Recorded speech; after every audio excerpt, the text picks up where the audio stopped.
난 여호와의 종은 여러분들이 잘 아시는 메시아로 오신 예수님이시죠. 여호와의 종이자 하나님의 백성의 왕으로 오신 예수님은 공의와 정의로 우리를 지금도 통치하고 계십니다. 우리를 다스리고 계십니다. 우리를 책임지고 계심을 믿습니다. 공의라는 것은요, 하나님과의 관계를 온전하게 하는 것입니다. 예수님께서 공의로 하나님을 만족해 하셨습니다. 우리는 하나님과의 관계가 회복될 수 없는 죄 많은 인간이었습니다. 그 죄를 예수께서 자기 몸을 들이심으로 그 공의로 하나님을 만족시키셨어요. 그래서 우리가 지금 하나님께 기도할 수 있는 겁니다. 하나님과의 관계가 회복된 겁니다. 그래서 하나님과 화목할 수 있도록 십자가에서 그 일을 이루심으로 하나님의 공의를 만족시키신 분이 바로 우리 예수님이죠. 정의는 인간들 사이의 관계에서를 말하는 겁니다. 정의는 온전하게 하는 거죠. 자기 유익만을 추구하기 때문에 우리는 정의로운 삶을 사실 살 수 없습니다.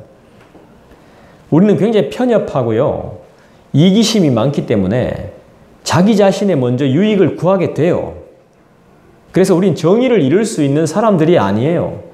그리고 세상 사람들 중에도 정의롭게 사는 사람이 몇 안 돼요. 혹 있을까요? 없을 가능성이 많아요. 그러나 예수님의 은혜와 예수님의 긍휼하심과 예수님의 자비하심이 우리 안에 부어지면 어떻게 될까요? 정의로운 삶을 살 수 있단 말입니다. 사랑의 삶을 살 수 있다 이 말입니다. 자기 부인이 일어난다는 겁니다. 자기 부인. 내 욕망을 부인합니다. 내 자신을 부인해요. 그런 역사가 일어난단 말이에요. 실제로. 지금도 성령 하나님께서는 우리 성도들의 마음속에서 하나님의 나라를 확장하고 계십니다. 그리스도의 영이신 성령님은 우리에게 임해서 하나님과의 관계를 온전케 하는 공의와 다른 사람들과의 관계를 온전케 하는 정의의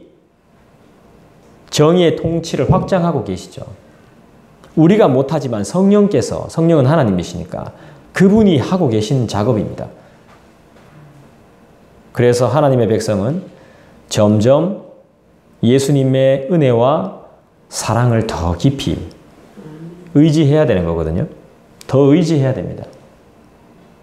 점점 더 많이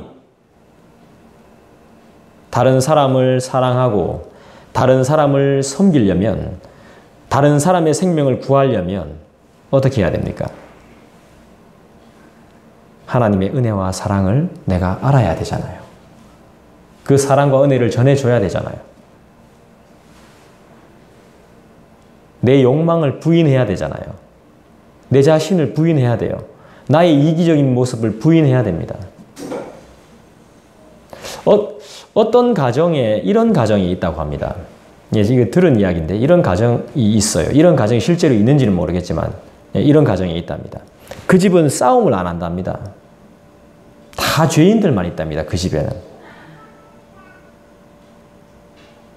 남편이 퇴근해서 집에 딱 들어와서 문을 열고 집에 들어오는데 뭐가 하나 퍽 부딪히더래요. 발에.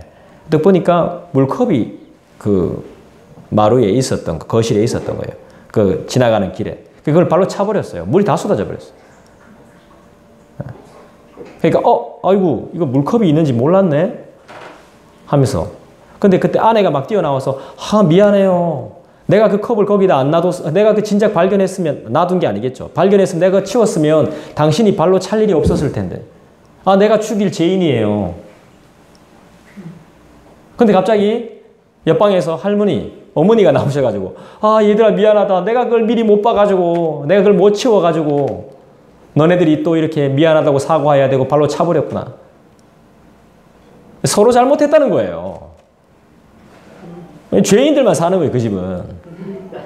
싸움이 안 일어나는 거예요. 이런 이야기 하니까 좋아하네. 네. 이런 이야기를 많이 해야 되겠군요. 네.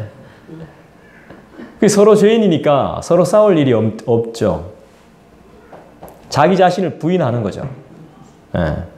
내 욕망, 내가 안 그랬는데 왜 나한테 가는데 이게 아니라 내가 짐작 봤으면 내가 못 봐가지고 너무 미안해요.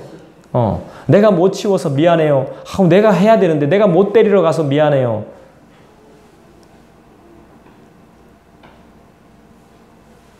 이것이 바로 예수님의 통치를 받는 참된 비결이자 결과입니다.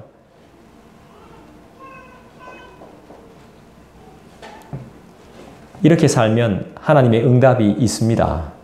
자기 부인의 삶을 살면 하나님의 응답이 놀랍게 일어나요. 하나님의 나라를 삶 속에 경험하는 아주 단순한 방법 중에 하나입니다. 나를 부인하는 것. 그리고 정의와 공의가 실현되고요. 하나님의 복을 받는 비결도 됩니다. 할렐루야. 오늘도 상한 갈대를 꺾지 않고 꺼져가는 등불을 끄지 않는 우리 주님께 기도하면서 귀한 응답을 받아 누리는 저와 여러분 되시기를 주님의 이름으로 축원드립니다. 우리 상신 형제 왔으니까 이거 좀 꺼주겠습니까? 함께 기도할까요?